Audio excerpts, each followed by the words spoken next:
პირველი რაც შეეხება მორიგ ქართული ხალხის მიმართ მორიგ მტრულ ანგარიშს თუ რეზოლუციას, რომელიც მზადდება. ამაში ახალი არაფერი არ არის და კიდევ ერთხელ ადასტურებს ევროპარლამენტი, რომ დღითი დღე თავს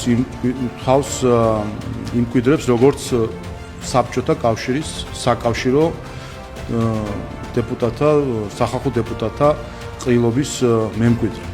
მეორე, ამ რეზოლუციის ანგარიშის ავტორი გახლავთ ქალბატონი იუკნევიჩიანი, რომელიც გამოირჩევა ფაშისტური განცხადებებით ქართული ხალხის მიმართ, რაც ნიშანდობლივია, რომ რამდენიმე დღეში ჩვენ გვექნება კიდევ ერთი აღნიშვნა ფაშიზმის დამარცხების, ფაშიზმზე გამარჯვების დღისა და სიმბოლურია, რომ 9 მაისამდე რამდენიმე დღით ადრე ადამიანი, რომელიც ქალბატონი იუკნევიჩიანი, რომელიც გამოირჩევა ფაშისტური განცხადებებით ქართული ხალხის მიმართ, არის ამ რეზოლუციის ავტორი. თავისუფალი მედიის მკვლელები თავს წარმოაჩენენ როგორც თავისუფალი მედიის ჭირისუფლება. სინამდვილეში ისინი, ვინც საქართველოში კლავენ თავისუფალ მედიას, ისინი, რომლებმაც მედია აქციეს პროპაგანდის ინსტრუმენტად, დღეს წარმოაჩენენ თავს ისე, თითქოს არიან მედიის დამცველები. და ამის მაგალითები არის ბევრი.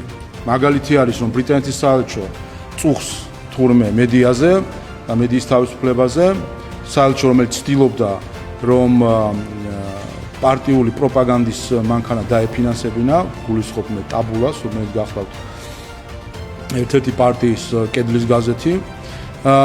ევროკავშირი, რომელიც საქართველოში აფინანსებს ზოგიერთ ეგრეთ წოდებულ ონლაინ გამოცემას, სინამდვილეში კი ჩვეულებრივ პროპაგანდის იარაღს საქართველოს წინააღმდეგ და ქართული ხალხის ინტერესების წინააღმდეგ საუბრობენ მედიის თავისუფლებას. ყველა მედია, ყოველი სხვადასხვა ონლაინ გამოცემების ასე შემდეგ, რომელიც ფინანსდება ევროკავშირიდან ან საზღვარგარეთიდან, ყველა მათგანი, ყველა კრიტერიუმით არის ჩვეულებრივი პროპაგანდის ინსტრუმენტი. შეხედეთ მათ სტატიებს, შეხედეთ მათ ინფორმაციას, შეხედეთ მათ ინტერვიუებს, მაგალითად, როდესაც ისინი იღებენ ინტერვიუებს სხვადასხვა ელჩისგან, ან უცხოელი აქტორისგან, არც ერთი კრიტიკული კითხვა უცხოელი ელჩის მიმართ, ვინაიდან თვითონ აფინანსებენ და რა თქმა უნდა კრიტიკულ კითხვებსაც შემდეგ არიღებენ. არც ერთი კრიტიკული სტატია ბრიუსელის დამოკიდებულებასთან დაკავშირებით, როდესაც ცდილობდნენ ისინი რომ ეკონომიკურ ომში ჩავეთრიეთ რუსეთთან, არც ერთი ქართველების ხედან რედაქციაში და აკეთებინებენ ანტიქართულ საქმეს. ინიციატივა, რომელიც გამოიჩინა პრეზიდენტმა ზელენსკიმ, რომ გასაუბრებოდა საქართველოს პრემიერ-მინისტრს, აჩვენებს ერთ რამეს, რომ ნებისმიერი პოლიტიკა, რომელიც თავშივე არის უსამართლო, განწირულია მარცხისთვის.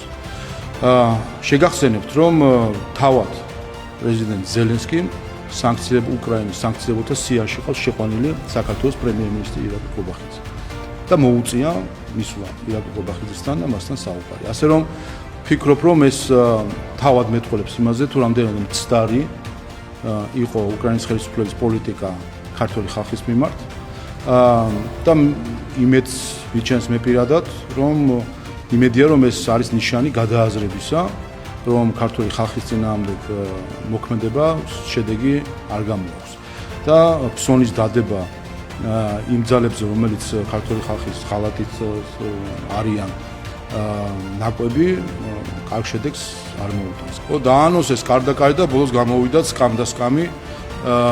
ნახეთ, რომ მცირე ოთახებში იკრიბებოდნენ საკუთარი პარტიის წევრებთან და ერთმანეთს საბოლოო ჯამში იყო პროცესი, სადაც ისინი უბრალოდ ერთმანეთს ელაპარაკებოდნენ. აი ეს არის ყველა ელჩმა, ვინც ფიქრობს, რომ აი ამ ძალებით შეძლებს საქართველოში დემოკრატიის გვერდისავლით ხელისუფლების შეცვლას, უნდა გააცნობიეროს ვისთან აქვს საქმე და ყველა პარტიამ უნდა გააცნობიეროს ასევე, რომელიც აი ამ სკამ და სკამით არიან დაკავებული, რომ მანამ სანამ ისინი იქნებიან უცხო ქვეყნების დღის წესრიგზე აწყობილი და სხვების მაამებლობით დაკავებული, მათ საქართველოში არანაირი წარმატების იმედი არ მაქვს.